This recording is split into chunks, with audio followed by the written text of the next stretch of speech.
Hello everyone, कैसे हैं आप सब। एक बार पुनः से कोचिंग क्लासेस पर स्वागत है और लगातार आप लोगों के लिए हेल्पफुल वीडियोज प्रोवाइड किया जाता है बच्चों। बस आप लोगों से एक ही रिक्वेस्ट रहता है कि आप लोग प्लीज शेयर कर दिया करिए। और इसके पहले जो भी हमने वीडियोज प्रोवाइड किया बच्चों, उसका एक प्लेलिस्ट बना है इंपॉर्टेंट क्वेश्चन 2024 के नाम से। उसमें सारे वीडियोज लेक्चर ऐड है। हम जितना मेहनत करते हैं थोड़ा सा उतना आप मेहनत करना शुरू कर दो बच्चों, तो कहीं ना कहीं आपके अच्छे अंक पक्का आएगा। चलिए शुरू करते हैं। पहला प्रश्न देखिए, सुपरफास्ट रिवीजन में आज बढ़िया क्वेश्चन लेकर आए हैं और एक भी प्रश्न मिस नहीं करेंगे बच्चों। आपको केवल सुनना है और सुन के एग्जाम में जाना है। मैं गारंटेड कहता हूं आपके नंबर अच्छा आएंगे। ऊतकों का निर्माण किसके द्वारा होता है? Vitamin, carbohydrates, protein. तो इसमें आंसर हो जाएगा बच्चों प्रोटीन के द्वारा ऊतक का निर्माण होता है।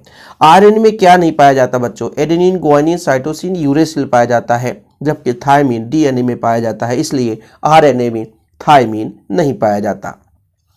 पौधों की कोशिकाओं में महत्वपूर्ण कार्बोहाइड्रेट्स है सेल्यूलोज, ग्लूकोज, स्टार्च या विटामिन। बताओ, सेल्यूलोज पाया जाता है। मानव शरीर में सेल्यूलोज नहीं पाया जाता है। पौधों में मुख्य रूप से सेल्यूलोज पाया जाता है, जिसके कारण पौधे की जो कोशिकाएं होती है, जो तना होता है, कठोर होता है। कौन सा प्रोटीन रक्त प्रवाह में ऑक्सीजन का अभिगमन करता है? मतलब ऑक्सीजन प्रवाह किसके कारण होता है? मायोग्लोबिन, इंसुलिन, एल्बुमिन या हीमोग्लोबिन? तो ये मेरे हिसाब से ये हीमोग्लोबिन एकदम करेक्ट आंसर है। सुपर फास्ट रिवीजन करेंगे बच्चों। सभी जीवित कोशिकाओं के अधिकतम प्रभावशाली ऊर्जा वाहक मतलब किसके द्वारा? एएमडी, एडीपी, एटीपी या यूडीपी? तो एटीपी, एड्रोनिन ट्राइफॉस्फेट। ठीक है, चलिए। विटामिन बी1 का नाम है राइबोफ्लेविन, एडिपिक अम्ल, थायमीन या एस्कॉर्बिक अम्ल? तो ऑप्शन नंबर डी, थायमीन। निम्न में से कौन सा अम्ल विटामिन है? तो एस्पार्टिक लिखा है, एस्कॉर्बिक, एडिपिक या सैकरिक? तो एस्कॉर्बिक अम्ल हो जाए। निम्न में से कौन सा? विटामिन सी का नाम है एस्कॉर्बिक अम्ल। अगला प्रश्न है, बेरी बेरी रोग किस विटामिन की कमी से होता है? Vitamin A, vitamin C, vitamin B या विटामिन डी? बताना बच्चों। तो आपका बेरी बेरी जो रोग होता है वो विटामिन बी की कमी से होता है। तो इसका आंसर लगा लेना बच्चों, विटामिन बी। ठीक है, विटामिन ए की कमी से रतौंधी होता है, विटामिन बी से बेरी बेरी।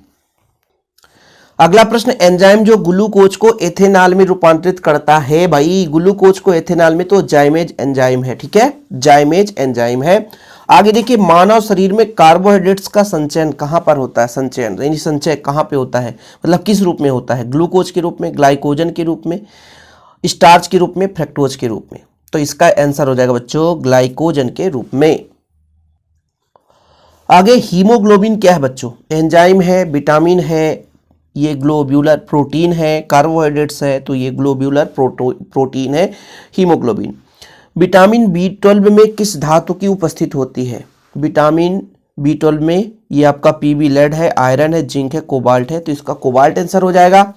रिकेट्स रोग किस विटामिन की कमी से होता है? तो विटामिन ए की कमी से आपको पता है बच्चों रतौंधी हो जाता है, विटामिन बी की कमी से बेरी बेरी रोग हो जाता है, विटामिन सी की कमी से स्कर्वी, ठीक है, विटामिन डी से आपका रिकेट्स रोग हो जाता है। सभी जीवित कोशिकाओं में अधिकतम प्रभावशाली ऊर्जा वाहक है बच्चों इसका नाम है एडिनोसिन ट्राइफॉस्फेट, है ना। एटीपी का एड्रोनन नहीं बोल दिया था ना, वो गलत है, एडिनोसिन ट्राइफॉस्फेट, एडिनोसिन ट्राइफॉस्फेट। इसके बाद आगे चलते हैं अगले प्रश्न पर। पायरिया रोग किस विटामिन की कमी से होता है? ये आप लोगों को बताना है। पायरिया रोग किस विटामिन की कमी से होता है? Vitamin A, vitamin B, vitamin C या विटामिन डी? थोड़ा सा यहां पे पायरिया का मतलब ये होता है कि जो मसूड़े हो जाते हैं वो फूल जाते हैं, तो वो विटामिन सी की कमी से होता है, तो सा नंबर हो जाता है। चलिए, मानव रक्त में कौन सी शर्करा अधिकतम विद्यमान होती है? D fructose, lactose, D glucose, sucrose? तो इसका राइट आंसर बच्चों सुक्रोज के रूप में रहता है। शर्करा के ताजे अवक्षेप का विलयन का प्रकाशीय घूर्णन में कुछ समय बाद परिवर्तन होना क्या कहलाता है? घूर्णन गति, इन्वर्शन, विशिष्ट घूर्णन या म्यूटरोस? यहां पर क्या लिखा है? म्यूटारोटेशन। तो इसका राइट आंसर है बच्चों सेकेंड नंबर। ऐसे क्वेश्चन नहीं पूछे जाते हैं। अब इसका थोड़ा बताओ। बहुधा प्रयोजित डाइसेकेराइड अणु का सूत्र है। डाइसेकेराइड मतलब जिसमें दो मोनोसेकेराइड जुड़ जाते हैं। ठीक है, आप लोग देखो C12H22O11, ये क्या है? कोई बता सकता है किसका सूत्र है? तो ये आपका बच्चों सुक्रोज है, जो कि डाइसेकेराइड के रूप में कहलाता है। तो राइट आंसर आप इसको लगा देना। राइबोज के संबंध में निम्न कथन असत्य है। यह पॉलीहाइड्रॉक्सी यौगिक है, यह एल्डिहाइड शर्करा है, इसमें 6 कार्बन परमाणु होते हैं, इसमें ध्रुवण घूर्णकता होती है। तो इसका जो कथन असत्य है, इसमें बच्चों ये इसमें 6 कार्बन परमाणु, ये आपका कथन असत्य है। रक्त में ग्लूकोज का मात्रात्मक निर्धारण किया जाता है टालेन अभिकर्मक से, क्षारीय आयोडीन विलयन से, बेनेडिक्ट विलयन से या ब्रोमीन जल से। तो इसका राइट आंसर है आपका बेनेडिक्ट विलयन। आगे देखिए, कौन सा ग्लिसराइड नहीं है? बसा, फास्फोलिपिड, तेल या साबुन? बताओ आप लोग कौन सा बच्चों? तो साबुन जो है वो ग्लिसराइड नहीं है। तो ये हो गए आपके बहुविकल्पी प्रश्न। इसके बाद बच्चों रिक्त स्थान वाले प्रश्न हैं जिसे आपको तैयार करना है। फटाफट आपको मैं यहाँ पे बताते चलूंगा, आप लोग तैयार कर लेना। ग्लूकोज 6 कार्बन युक्त मोनोसेकेराइड है। ग्लूकोज और फ्रक्टोज बच्चों मोनोसेकेराइड होता है। एमिनो समूह एवं कार्बोक्सिलिक समूह की परस्पर क्रिया से बनने वाला जो बंध है वो आपका पेप्टाइड बंध होता है बच्चों। कौन सा बंध होता है? पेप्टाइड बंध होता है। ठीक है, यहाँ पे आपका हो जाएगा मोनो, ठीक, इसका हो जाएगा पेप्टाइड। शॉर्टकट में लिखता हूँ, विकृतीकरण प्रोटीन की संरचना का प्रभावित नहीं करता। कौन प्रभावित नहीं करता? तो ये हो जाएगा प्राथमिक संरचना को प्रभावित नहीं करता। प्राथमिक संरचना को प्रभावित नहीं करता। प्रोटीन किसका बहुलक है बच्चों? तो एमिनो अम्ल का बहुलक है। एमिनो अम्ल का बहुलक है। प्रोटीन किसका बहुलक है? एमिनो अम्ल का बहुलक है। डीएनए में नहीं पाया जाता। तो डीएनए में यूरेसिल नहीं पाया जाता क्योंकि बच्चों इसमें थायमिन पाया जाता है। ठीक है, आरएनए में यूरेसिल होता है और डीएनए में यूरेसिल नहीं पाया जाता है। विटामिन ए की कमी से कौन सा रोग होता है? रतौंधी। मैंने अभी इसके पहले भी बताया था, विटामिन ए की कमी से रतौंधी रोग होता है। रक्त का थक्का बनाने में मदद करता है फाइब्रिनोजेन। फाइब्रिनोजेन प्रोटीन जो होता है, फाइब्रिनोजेन प्रोटीन जो होता है बच्चों, ये आपके रक्त के थक्का बनाने में मदद करता है। आयोडीन की कमी से कौन सा रोग होता है? ये सबको पता है, घेंघा रोग होता है। कौन सा रोग होता है बच्चों? घेंघा रोग होता है। हार्मोन रक्त में शर्करा की मात्रा को संतुलित करता है। कौन सा हार्मोन? इंसुलिन। इंसुलिन जो होता है बच्चों वो शर्करा को नियंत्रित करता है, और जब शुगर की बीमारी होती है ना, डायबिटीज, तो इंसुलिन की गोली दी जाती है, इंसुलिन का टेबलेट लगाया जाता इंजेक्शन लगाया जाता है। ग्लूकोज के ऑक्सीकरण में एटीपी के कितने अणु उत्पन्न होते हैं? ठीक है, 38 एटीपी के रूप में अणु उत्पन्न होते हैं। आयोडीन की कमी से घेंघा रोग होता है, ये तो आप पढ़ चुके हैं, कोई दिक्कत है नहीं। ग्लूकोज के ऑक्सीकरण में एटीपी में अणु उत्पन्न होते हैं, ये भी थोड़ा सा रिपीटेड क्वेश्चन है। तो ग्लूकोज के ऑक्सीकरण से 38 एटीपी रिपीटेड हो गया है। जीवों में जटिल अणुओं का टूटना क्या कहलाता है? इसका आंसर आप लोग लिख लेना, केटाबोलिज्म। क्या कहलाता बच्चों? केटाबोलिज्म। अगला प्रश्न है, हाइपरग्लाइमेसिया में रक्त में किसकी मात्रा बढ़ जाती है बच्चों? तो शर्करा की मात्रा बढ़ जाती है। प्रोटीन की मौलिक इकाई है, बताओ, मतलब प्रोटीन किससे मिलकर बना होता है? एमिनो अम्ल।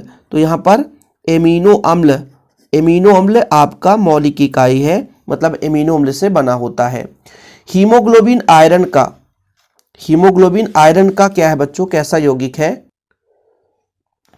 तो यहां पर आपका आंसर हो जाएगा हीमोग्लोबिन आयरन का संकुल यौगिक है। अगला बच्चों, जंतु एवं पौधों से प्राप्त तेल व वसा क्या कहलाता है बच्चों? लिपिड कहलाता है। क्या कहलाता है? लिपिड कहलाता है। क्या कहलाता है? लिपिड कहलाता है। विटामिन बी टू का नाम बताना है। राइबोफ्लेविन। क्या होता बच्चों? राइबोफ्लेविन। ठीक है, विटामिन बी2 का, विटामिन बी1 का थायमीन, विटामिन बी2 का राइबोफ्लेविन होता है नाम। अगला प्रश्न आप तो फटाफट दे सकते हैं आंसर, इसमें कोई दिक्कत नहीं। रक्त थक्का जमाने के लिए कौन सा प्रोटीन उत्तरदायी तो है? फाइब्रिनोजेन आपने पढ़ लिया है। अमीनो अम्ल को आपस में बनाने से पेप्टाइड बंध का निर्माण होता है। ग्लूकोज के पायरेनोज वलय होता है, जबकि फ्रक्टोज में फ्यूरेनोज वलय होता है। इसमें पाइरेनोज होता है, उसमें फ्यूरेनोज वलय होता है। शरीर के लिए ऊर्जा का मुख्य स्रोत क्या है बच्चों? कार्बोहाइड्रेट्स। क्या है? कार्बोहाइड्रेट्स। हमारे शरीर द्वारा निर्मित ना होने वाले एमिनो अम्ल जो शरीर को बाहर से प्राप्त बाहर से प्राप्त होते हैं तो वो आवश्यक एमिनो अम्ल कहलाते हैं। क्या कहलाते हैं? आवश्यक एमिनो अम्ल। विटामिन सी का रासायनिक नाम एस्कॉर्बिक अम्ल होता है। डाइसेकेराइड का सूत्र शक्कर का दे देना भाई, C12H22O11। C12H22O11 ये आपका डाइसेकेराइड है। मोनोसेकेराइड के 2 इकाई जुड़ जाए, डाइसेकेराइड। कैल्सीफेरॉल किस विटामिन का नाम है? विटामिन डी का नाम है। दूध में उपस्थित डाइसेकेराइड शर्करा क्या है बच्चों? लैक्टोज। क्या? लैक्टोज। रक्त में उपस्थित ऑक्सीजन वाहक हीमोग्लोबिन पढ़ लिया आपने। मनुष्य के शरीर के द्वारा कितने अमीनो अम्ल संश्लेषित होते हैं? 10। ऐसा क्यों? क्योंकि भाई 10 जो होते हैं मानव के शरीर में संश्लेषित होते हैं और 10 जो होते हैं आवश्यक होते हैं। टोटल 20 एमिनो अम्ल मानव के शरीर में होता है ना। आगे चले, कहां पे गया क्वेश्चन भाई? आरएनए अणु में थायमीन के स्थान पर कौन सा पेड़? तो यूरेसिल होता है आरएनए में, सही है। डीएनए में थायमीन। पॉलीसेकेराइड में मोनोसेकेराइड की इकाइयां आपस में एक दूसरे से किस बंध के द्वारा जुड़े रहते हैं? तो आपका इसका हो जाएगा ग्लाइकोसाइड बंध। लिख लेना बच्चों, पॉलीसेकेराइड को मोनोसेकेराइड से जोड़ना है, इकाई के रूप में जोड़ते हैं तो ग्लाइकोसाइड बंध लगता है। रक्त का थक्का बनाने में सहायक प्रोटीन का नाम, ये तो बार बार क्वेश्चन आ गया, फाइब्रिनोजिन। बाल, ऊन तथा रेशम में उपस्थित प्रोटीन का नाम बताओ, तो कैरोटीन होता बच्चों। क्या? कैरोटीन। तो मैक्सिमम क्वेश्चन आपके लिए ढूंढ के लाते हैं। देखिए 15 क्वेश्चन तो ये हो गया भाई साहब, और इसके बाद 18 क्वेश्चन ये हो गया, और 21 क्वेश्चन ये हो गया। सोचो 21 और 18 आपका हो गया कितना? 39, और 39 में 10 49, 5 54 हो गया। यार क्या बात है, अधिक ही हो गया क्या? 54 क्वेश्चन हो गए। उम्मीद करता हूं बच्चों आप लोग बेहतर रूप से ऐसे तैयारी करते चलेंगे। शिव कोचिंग क्लासेस में आप लोगों के लिए निःशुल्क पढ़ाया जाता है, तो प्लीज़ पहली बार आए हैं तो चैनल को शेयर जरूर करें, लोगों के साथ टेलीग्राम में जुड़ जाएं। डिस्क्रिप्शन पे हमारे सोशल मीडिया के अदर प्लेटफॉर्म का लिंक आपको मिल ही जाता है, तो प्लीज़ बच्चों सपोर्ट करें, और ऐसे वीडियो पाने के लिए चैनल को सब्सक्राइब जरूर कर लें। जय हिंद, वंदे मातरम।